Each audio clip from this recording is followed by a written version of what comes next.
Hey guys, what is up? Welcome back to my channel. My name is Alexandria and I make content about personal development, travel, and adventure. In today's video, I wanted to talk about something that is super relevant to my life right now and I think probably relevant for a lot of yours as well. And that is finding your why. And now I know finding a why could mean a lot of different things, and so today I want to focus specifically on your financial why. Just a quick background, I am in the process of paying off about $34,000 in debt, and that is combined credit card and student loan debt. Now, coming from a background with pretty little financial education, I had what most of us did. My parents just told me, don't spend all of your money. I didn't really know where to start. And at first I was really floundering, trying to figure out, where do I even begin? What do I need to do to achieve my financial and personal goals? And this is a really big question that has kind of a complicated answer. The quick, short version of it is, I think personally, you need to find your why. You need to figure out what your motivation to pay off this debt or to save money is. While it can be a bit overwhelming, I've put together a few simple steps that should help you a lot in finding your why, pursuing it, and achieving your goals. So with that, let's get into it. So the first step in determining your financial why is to draft up your dream life. It's really difficult to know what you're working towards if you don't know what your personal goals are. And I've talked about this on my channel before, but my favorite way to do this is with a passion planner. Now, I'm not gonna go over my exact life plan, there's a 1 year, 3 year, 5 year, and so on plan that I have written down.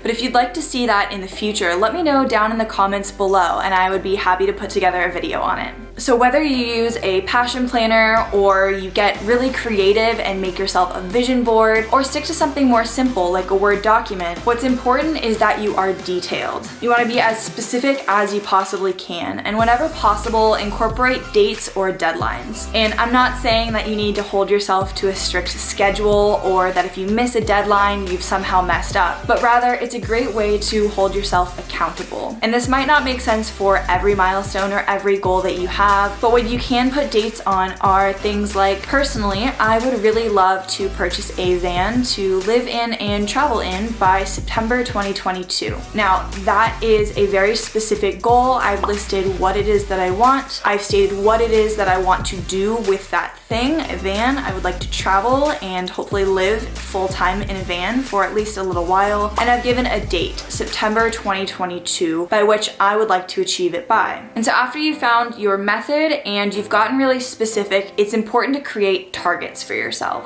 I apologize for the lighting change. It is kind of a cloudy, rainy day, and so if it gets brighter and darker throughout this video, I am so sorry. For example, I would really love to start my own business by the end of 2022 and get to a place with it where I'm making enough income that I can quit my current full-time job. So with that, I'm setting a target for myself to be financially independent and to have an income from creating content, writing a blog, and pursuing my own freelance work by the end of 2022. This is, for me, remote or location independent. I don't have a location that I would like to go to, but maybe for yourself, you're pursuing a job in the Bay Area or Seattle or Southern California. If you can set a very specific target for yourself, it allows you to better imagine yourself there. And by putting yourself in that situation mentally, it'll make it a lot easier to achieve your goals. And another great way to track your progress and to visualize your goals are trackers. Now, I talked about this in my last video when I set up my budget tracker, and you can see how much progress I've made towards paying off my debt and reaching my goals. You can also easily set something like this up for yourself that maybe is a bit cuter. You maybe hang it on your wall or put it up as a poster. So every single day when you walk by your work desk or when you walk into your office at home, you will see that and remember that, this is why I'm working so hard, because I have bigger goals that are more important to me that I am prioritizing so that one day I will be able to look back on this time and be proud of myself. So now that you found your why, let's get into the how to implement a plan that will allow you to pursue your why with reckless abandon. The first thing I want you to do, this is talked about by almost every financial expert, and I've mentioned it in a few of my videos as well, you need to be really clear about where you are financially. This means listing all of your debts. This means, getting clear about what your interest rates are, what your due dates are, and really understanding to the very last detail what your financial situation is and what you need to do to get out of it. And the second step is to make a plan. For me personally, this looks like a budget, and I cannot recommend it enough. And if you're able to set yourself up with a reasonable and realistic budget, it is one of the greatest tools that you can leverage in reaching your financial goals. And along with budgets, it's really great to incorporate habits into this. And it's somewhat built into a budget.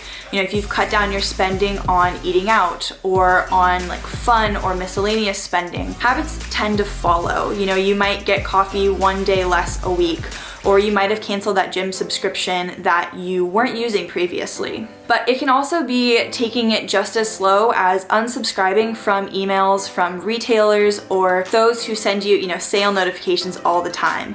I think we almost all have those in our inboxes, especially around the holidays. And so after the holidays, especially when there's nothing big coming up, there's no Christmas or Hanukkah or New Year's that I'm saving up for a gift or an experience on, it's much easier to just click unsubscribe and get those out of your sight. Because if you can't see those constant triggers telling you to spend more money, it's gonna be a lot easier to save. As I mentioned though, it is also really important to be realistic with yourself. And if you are a big spender by nature, there's nothing wrong with that, but I would just say be a little bit more mindful about the goals that you set for yourself. Let's say you spent $1,000 a month on groceries and eating out. It wouldn't be very realistic to, in month 2, say, I'm only gonna spend $100. It might work for a few weeks, but ultimately that's a great way to set yourself up for failure. Because if you've been living one way and then you swing completely to the opposite side of the spectrum, it's gonna be even easier for that pendulum to swing right back and for you to be exactly where you started. Now, once you have this plan, you have your budget, you have the habits that you would like to incorporate, and you're all ready to go, it's important to write it down. And whether it is in your planner or just on a poster on your wall, or maybe even just a collage that you create on your computer, make a vision board, make a template that allows you to track your goals and see where you're headed in the future. So now that you've gotten clear about where you're at financially and you've made a plan, the last thing that I want to leave with you today is to not give up. And I know that is super cliche, and I've heard people tell me that before, don't give up, don't let your goals go, keep pursuing it, but it really is the most important piece of this because it's super easy to start something. New Year's just happened.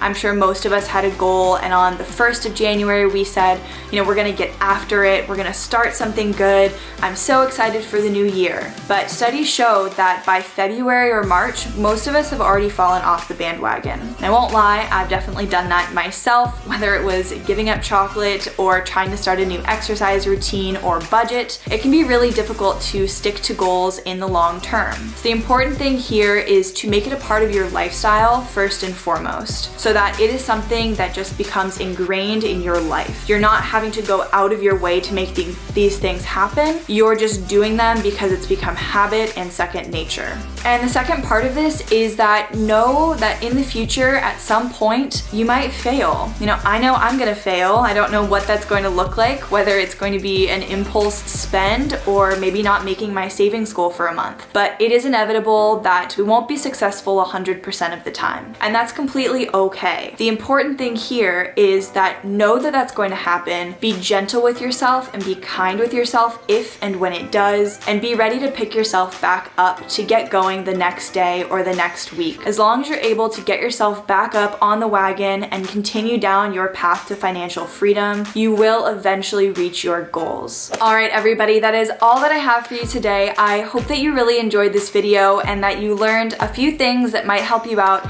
in your own financial journey and finding that motivation to get you through the difficult days. This path is definitely the one less traveled, and so I just want to say that I am so proud of you for pursuing this and for just really getting after it. At the beginning of a new year, it's so easy to be excited and to look forward to what the future holds, and I'm really looking forward to the rest of this year where we can hold each other accountable and follow each other's journeys as we become financially free and get to start pursuing our dream life. If you enjoyed this video today, I would really appreciate it if you give it a thumbs up and subscribed down below. It really does help out my channel. It helps me connect with more of you and also to share my journey with more people. I hope that you are all having an awesome start to your 2021, and I can't wait to see you next week.